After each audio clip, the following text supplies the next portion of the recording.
नमस्कार मेरे प्यारे भारत के देशवासियों, मैं हूं आपका शुभचिंतक सुमित तिवारी। इजी परीक्षा चैनल पर आप सभी का बहुत बहुत स्वागत है। आज के वीडियो में हम डिस्कस करेंगे पॉलिटी यानी कि संविधान के इंपॉर्टेंट जो भी अधिनियम है 1773 से रेगुलेटिंग एक्ट से शुरू करेंगे और 1947 भारत सरकार अधिनियम तक अपन जो बिल्कुल देखेंगे। और एक ही वीडियो में आपके सारे जितने भी फैक्ट होते हैं इंपॉर्टेंट एमसीक्यू जो आपके एग्जाम ओरिएंटेड क्वेश्चन बन सकते हैं वो सारे मैंने आपको जो है कवर करे हुए हैं पॉइंट। तो आपको वीडियो को एंड तक जरूर देखना है। जब तक आप वीडियो को शेयर कीजिए। चलिए हम स्टार्ट करते हैं वीडियो को बिना स्किप किए एंड तक आपको देखते रहना। तो चलिए वीडियो को देखते हैं कि पहला हमारा क्वेश्चन क्या कहता है। जब तक आप शेयर कीजिए आपके जो भी सोशल मीडिया हैंडल हैं ताकि और लोगों की भी हेल्प हो सके, अपने फ्रेंड्स को भी आप शेयर कर सकते हैं। ठीक है, देखिए आप लोग सभी जानते हैं, चाहे आप CBT 2 की तैयारी कर रहे हो NTPC की, चाहे आप ग्रुप D की कर रहे हो। ठीक है, यहाँ पास 20 नंबर 10 नंबर का स्टैटिक 10 का करंट और यहाँ पास 50 नंबर का आपका जनरल अवेयरनेस और करंट अफेयर्स और साइंस पूरा कंबाइंड आता है, जिसमें से आपके 25 से 30 क्वेश्चन जो है सीधे सीधे स्टैटिक जीके से आने वाले हैं। पॉलिटी, हिस्ट्री, ज्योग्राफी और इकोनॉमिक्स और एनवायरमेंट साइंस वगैरह से क्वेश्चन आएंगे। और ये सारी चीज़ मैंने जो आपको सिलेबस डिकोड किया है वो सारे टॉपिक उठा रहा हूँ, बाकी आप अपना पढ़ते रहिएगा। मैं जो करा रहा हूँ ये आपको जरूर पढ़ के जाना, क्योंकि क्वेश्चन बिल्कुल फंसने वाले हैं। 1 नंबर आपका पक्का होगा आज के वीडियो में। आप लोग इसको थोड़ा सा एंड तक जरूर देखना। पहला क्वेश्चन है, भारत में सचिव पद किसके द्वारा निर्मित किया गया, आपको ये बताना है। तो ऑप्शन ए है मार्ले मिंटो सुधार 1909। तो इसका मैं सीधे राइट आंसर बताता हूँ, सारे डील कर देता हूँ। तो भारत में जो सचिव पद की स्थापना हुई थी वो 1858 के तहत हुई थी। भारत सरकार अधिनियम 1858 के तहत हुई थी। अगर 1858 की बात करें तो आप लोगों को याद होगा कि जो भारत के प्रथम वाइसराय हैं, भारत के प्रथम वाइसराय कौन हुए? Lord Canning. कौन हो गए? लॉर्ड कैनिंग हो गए। और यहीं पास जो भारत का गवर्नर जनरल कहलाता था उसको ही बदल कर अब जो है वाइसराय कहा जाने लगा। और हमारे कौन कहलाए पहले वाइसराय? लॉर्ड कैनिंग कहलाए 1858 में। और यहीं पास हमारे सचिव पद की स्थापना भी की गई। ये पॉइंट आपको याद रखना है। अब बात करें मार्ले मिंटो सुधार 1909, इसी को बोला जाता है भारत परिषद अधिनियम 1909 भी बोलते हैं। जो हमारे लॉर्ड मिंटो थे ये कहलाए थे वाइसराय, ये भी आपको याद रखना है कि लॉर्ड मिंटो थे वाइसराय और मार्ले क्या थे? हमारे सचिव थे। मार्ले क्या थे दोस्तों? सचिव कहलाते थे। यहाँ पास जो है क्या चालू हुआ था? सांप्रदायिक निर्वाचन। तो यहाँ पास क्या चालू हुआ था? सांप्रदायिक निर्वाचन प्रणाली, जिसको अपन क्या बोलते हैं? पृथक निर्वाचन प्रणाली। अगर आपसे पूछा जाए कि पृथक निर्वाचन प्रणाली की जो पद्धति है वो किस अधिनियम के तहत शुरुआत हुई थी, तो आप बता देंगे मार्ले मिंटो सुधार 1909 के तहत। और एक पॉइंट याद रखेंगे, लॉर्ड मिंटो को ही क्या कहा जाता है? सांप्रदायिक निर्वाचन का जनक कहा जाता है। तो क्वेश्चन पूछे कि सांप्रदायिक निर्वाचन के जनक कौन कहलाते हैं, तो आप बता दीजिएगा कि लॉर्ड मिंटो को कहा जाता है। ये वाला पॉइंट आपको यहाँ पास से याद रखना है। ठीक है, मुस्लिम वर्ग के लिए किया गया था, ये भी आप याद रखिएगा। जो मुस्लिम वर्ग थे उनके लिए पृथक निर्वाचन की व्यवस्था की गई थी 1909 मार्ले मिंटो सुधार अधिनियम के तहत। अगला है हमारा भारतीय परिषद अधिनियम 1861। इसकी क्या खास विशेषता थी ये देखिए। इसकी एकमात्र विशेषता याद रखना है, जो हमारे यहाँ मंत्रिमंडली है, हमारे यहाँ मंत्रिमंडलीय जो व्यवस्था है, मंत्रिमंडलीय व्यवस्था, तो अगर आपसे पूछे कौन से अधिनियम के तहत मंत्रिमंडलीय व्यवस्था भारत में जो है चालू की गई थी, तो आप बता दीजिएगा भारतीय परिषद अधिनियम 1861 के तहत की गई थी। ये इंपॉर्टेंट पॉइंट है। मॉन्टेग्यू चेम्सफोर्ड 1919, इसी को क्या बोलते हैं? भारत शासन अधिनियम 1919। इससे क्या हुआ था? प्रांतों में, याद रखेंगे, ध्यान से सुनते बस जाइएगा, मैं आपको यहीं याद करा दूंगा, यहीं रिवीजन भी हो जाएगा, कहीं आपको दोबारा पढ़ना भी नहीं पड़ेगा।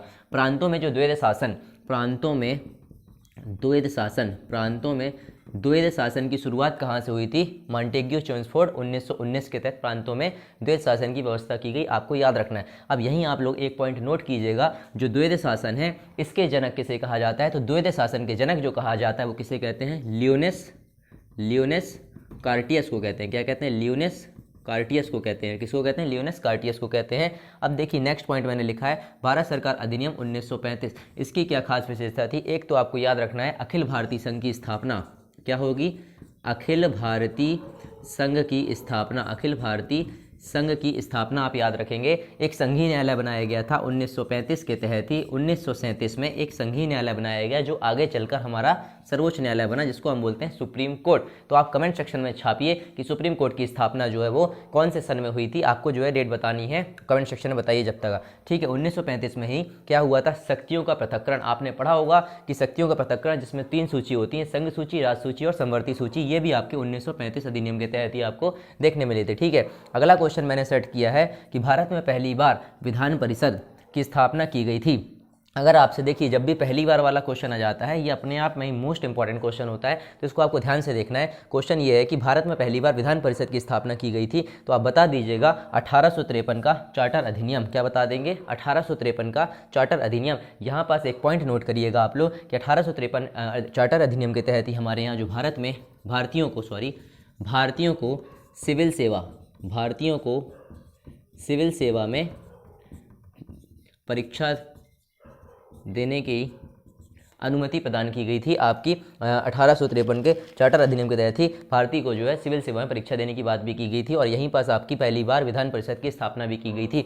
और पहले हमारे आईसीएस अधिकारी कौन हुए थे? यहीं याद रखिएगा, सत्येंद्र नाथ टैगोर। इंपॉर्टेंट है, पूछा गया रेलवे में, इसलिए मैं बता रहा हूँ आपको। और एक याद रखेंगे 1833 की बात करें तो इस अधिनियम की क्या खास विशेषता थी? इसकी ये खास विशेषता थी कि जो बंगाल का गवर्नर जनरल होता था, यहाँ पास आके क्या कहलाने लगा? भारत का गवर्नर जनरल। तो भारत का गवर्नर जनरल कहलाने लगा कौन? ये। और यहाँ पास कौन बना पहला भारत का गवर्नर जनरल? वो बने आपके लॉर्ड विलियम बेंटिक। कौन बन गए?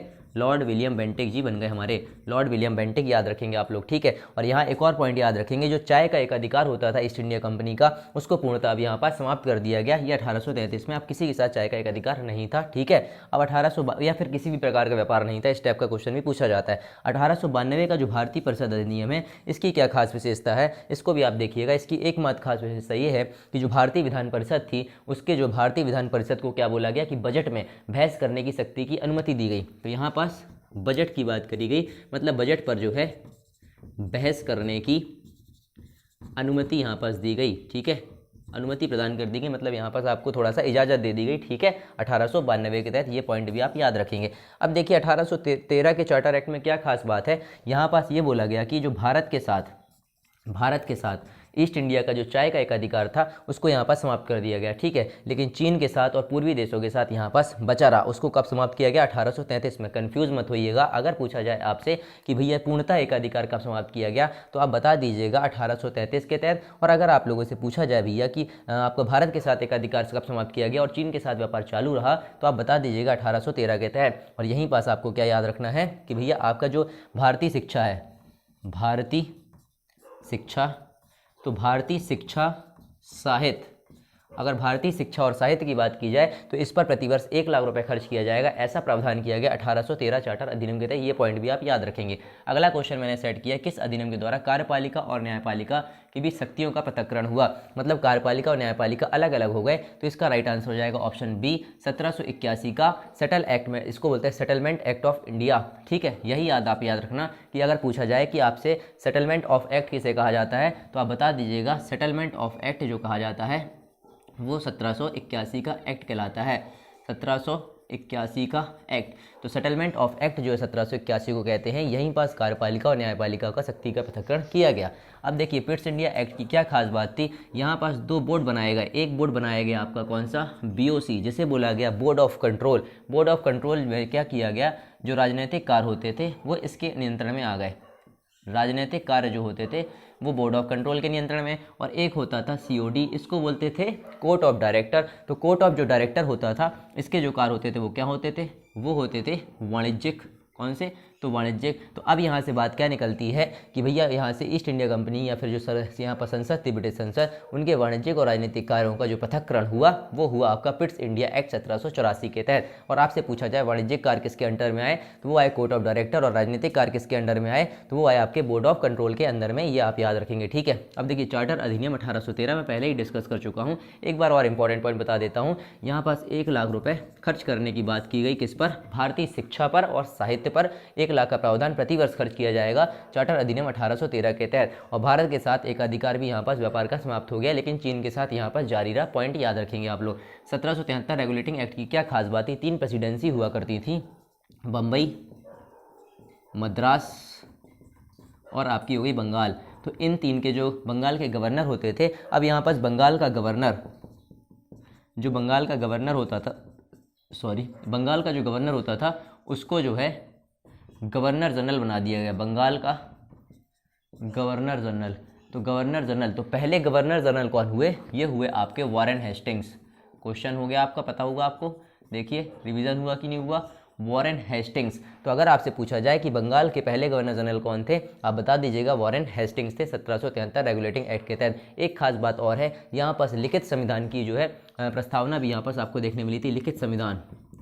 तो जो लिखित संविधान था, लिखित संविधान भी यहाँ पास प्रस्तुत किया गया। ठीक है, लिखित संविधान की बात भी की गई 1773 रेगुलेटिंग एक्ट के तहत। आपको ये चीज़ भी ध्यान रखने वाली बात है। अगर क्वेश्चन जो है चौथा मैंने सेट किया है क्या, कि भारत में पहली बार उत्तरदायी सरकार की बात जो है वो किस अधिनियम के तहत की गई थी। अगर पूछा जाए आपसे भारत में पहली बार उत्तरदायी सरकार की बात, तो आप सीधा लगाइएगा क्या, 1919 आपका जो है भारत शासन अधिनियम, जिसमें क्या बोला गया कि प्रांतों में द्वैध शासन चालू किया गया और भारत की जो विधान पालिका है उसमें जो पहली बार द्विसदनी की बात की गई, कैसे, 1919 अधिनियम के तहत। और मैंने क्या बताया, द्वैध शासन के जनक कहा जाता है लियोनेस कार्टियस को, ये पॉइंट भी याद रखेंगे। 1909 की एक खास बात मैं आपको बताना भूल गया था, इसकी खास बात ये होती है कि इसका नाम होता है हितैषी, इसको बोला जाता है हितैषी निरंकुशवाद।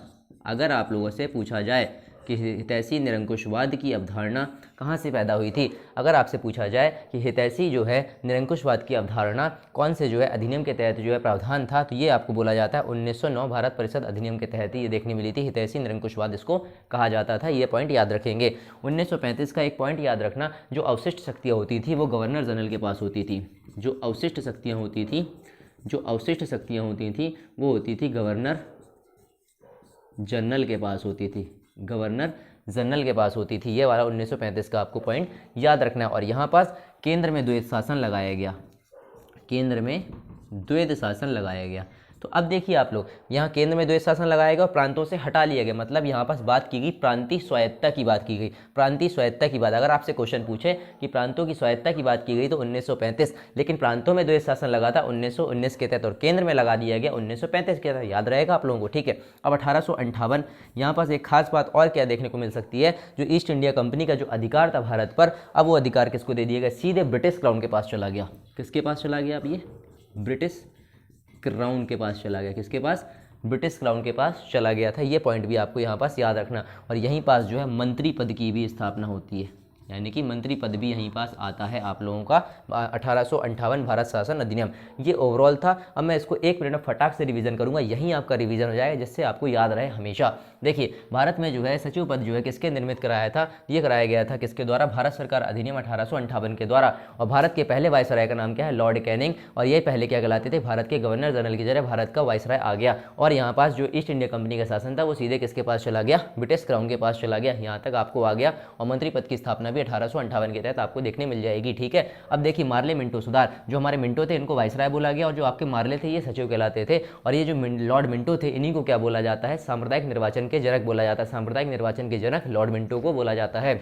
इसी को भारत जो है परिषद अधिनियम 1909 भी बोला जाता है। तो आपसे पूछ सकता है कि किस अधिनियम को जो है मार्ले मिंटो सुधार अधिनियम कहा जाता है, तो आप बताइएगा 1909, ठीक है, एक क्वेश्चन। और लॉर्ड मिंटो जो है क्या कहलाते हैं, सांप्रदायिक निर्वाचन के जनक कहलाते हैं। और निर्वाचन, पृथक निर्वाचन प्रणाली अगर पद्धति पूछ ली जाए तो आप बता दीजिएगा मुस्लिम वर्ग के लिए पृथक निर्वाचन पद्धति प्रणाली की शुरुआत भी मार्ले मिंटो सुधार 1909 अधिनियम के तहत की गई थी। ये पॉइंट आप याद रखेंगे। भारतीय परिषद अधिनियम 1861 की बात करें तो यहाँ पास आपको एकमात्र पॉइंट याद रखना है कि जो भारत में मंत्रिमंडलीय व्यवस्था है उसका जो है कहाँ से आया था और वो आप कहाँ से आई थी, ये आई थी 1861 के तहत ही आपको देखने मिली थी। और मॉन्टेग्यू चेम्सफोर्ड 1919 की बात करें तो प्रांतों में द्वैध शासन की बात की गई थी 1919, और इसी को कहा जाता है मॉन्टेग्यू चेम्सफोर्ड। जो चेम्सफोर्ड थे ये कहलाए थे वाइसराय, और ये कहलाए थे हमारे क्या, ये कहलाए थे हमारे सचिव। मॉन्टेग्यू के उनको कहलाए हमारे सचिव कहलाए। ये पॉइंट भी आपको याद रखना है। अगर पूछे कि द्वैध शासन के जनक कौन कहलाते हैं तो आप बता दीजिएगा लियोनेस कार्टियस कहलाते हैं द्वैध शासन के जनक। अब मैं बात करता हूँ भारत सरकार अधिनियम, इसमें क्या बोला गया 1935 में, केंद्र में लगाया गया द्वैध शासन और प्रांतों की हटाई गई इसमें स्वायत्ता, ठीक है। यहाँ पास मताधिकार का विस्तार किया गया।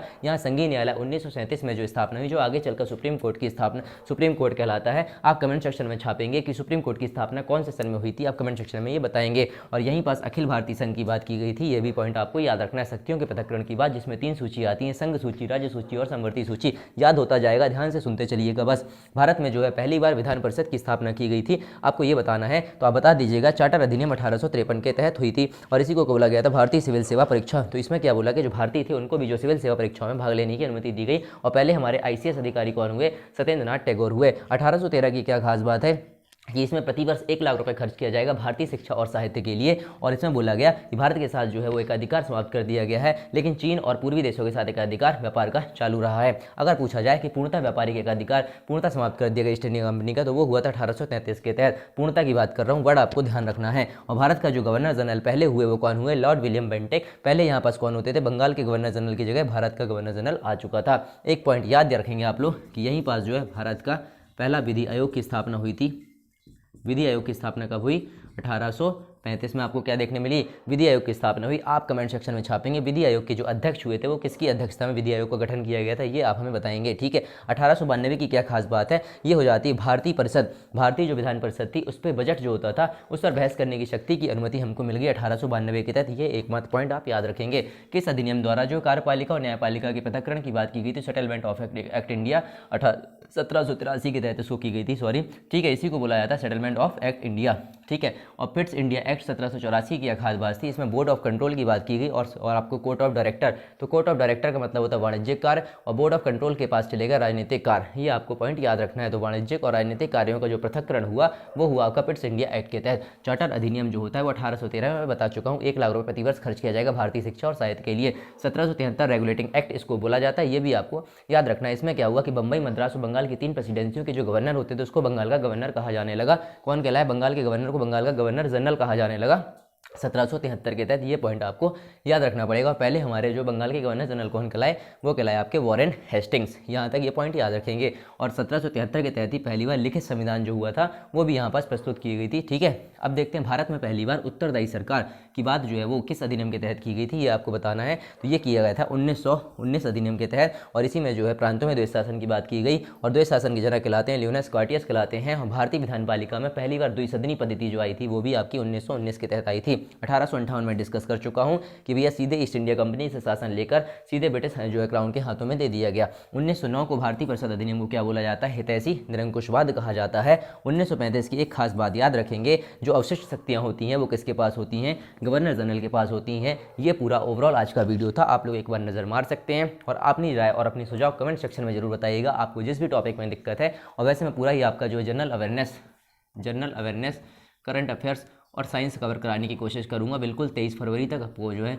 रेगुलर 3 वीडियो मिलते रहेंगे और इस हिसाब से आपके पास लगभग 210 वीडियो आपके पास पहुंच जाएंगे जो बिल्कुल आपको जो एग्जाम में हेल्पफुल होंगे। और पूरे के पूरे आपके एग्जाम ग्रुप डी होगा तो उसमें आप जो 20 में से 20 बना पाएंगे और आपका CBT 2 जो होने वाला है इसमें 40+ तो आपको करने मिल ही जाएंगे। और जो नए स्टूडेंट हुए ग्रुप डी वो भी आपके 15+ इसमें बिल्कुल आपका हो जाएगा। करंट अफेयर्स भी मैं कवर कर रहा हूँ, 3 लेक्चर मैं ले चुका हूँ, प्लेलिस्ट मैंने बना दिया, आप प्लेलिस्ट उसको चेक कर सकते हैं। और मेरा जो वीडियो अपलोड करने का टाइम है वो आप देख लीजिएगा, सुबह 7 बजे मिलेगा, 1:30 PM पे मिलेगा और आपका 7 PM पे मिलेगा। और अगर आप लोगों का अच्छा खासा सपोर्ट रहा, आपने इसी तरह हमारे इजी परीक्षा चैनल को प्यार देते रहे तो मैं आगे जो है और भी इसकी टाइमिंग बढ़ा दूंगा जिससे आप लोगों का जो है पूरा जल्द से जल्द कवर हो जाए और पूरा रिवीजन हो जाए। क्योंकि मेरा उद्देश्य है कि कैसे भी करके आप लोगों को इस बार रेलवे में सरकारी नौकरी जो है वो करवा कर रहना है। तो आपका फ़र्ज़ बनता है कि हमारे इजी परीक्षा चैनल को आपका ये अपना परिवार इसको सपोर्ट करते रहिए, प्यार बनाए रखिएगा इस पर। हमारी जो कोचिंग मुक्त भारत बनाने की जो पहल है इसका आपको हिस्सा बनना है और इसको जो है अपने दोस्तों तक इसको शेयर करना। आपके सोशल मीडिया हैंडल जो भी हैं, फेसबुक है, व्हाट्सएप है, टेलीग्राम है, इंस्टा है, सारी जगह इसको शेयर कीजिए जिससे हमारी मुहिम जो आगे हमारी बढ़ सके। और आपको बिल्कुल इसमें जो डेफिनेटली इसमें हिस्सा लेना है और हम जो है बिल्कुल आप लोगों से क्या कहते हैं कि आपकी जो बिल्कुल तैयारी, आपकी जो भी सफलता है उसको हम सुनिश्चित कराने के लिए बिल्कुल तत्पर रहने वाले हैं। और कंटिन्यू आपको वीडियो मिलते रहेंगे जब तक आपका एग्जाम नहीं हो जाता है। मैं यही सोच के तैयारी आप लोगों की करवा रहा हूँ कि भैया ये आपका एग्जाम नहीं हो रहा है, ये मेरा एग्जाम हो रहा है 23 फरवरी वाला, जिससे आप लोगों की तैयारी बहुत ज़बरदस्त तरीके से हो। और मैं सिर्फ एग्जाम ओरिएंटेड क्वेश्चन और फैक्ट ही कराऊंगा जिससे आपके ज़्यादा से ज़्यादा मार्क्स आ सकें। और आपके पास जो बुक्स हैं उनको आप पढ़ते रहिए, प्रैक्टिस ज़्यादा से ज़्यादा कीजिए, रिवीजन ज़्यादा से ज़्यादा कीजिए। और मैं आपको रेगुलर जो है आपकी मोटिवेशन वीडियो भी लाता रहूँगा, कैसे पेपर सॉल्व करने हैं, कैसे मॉक टेस्ट में आपके नंबर बढ़ाने हैं, सारी स्ट्रेटजी पे भी मैं काम करूँगा। और मैंने इससे पहले के वीडियो जो भी आप लोगों को अपलोड किए उसको प्ले लिस्ट में जाकर जरूर देखिएगा और उसको शेयर करना मत भूलिएगा। जय हिंद, जय भारत, जय किसान। और जल्द से जल्द अपना और अपने माता पिता का सपना सरकारी नौकरी लेने का पूरा कीजिए। मिलते हैं अगले वीडियो में।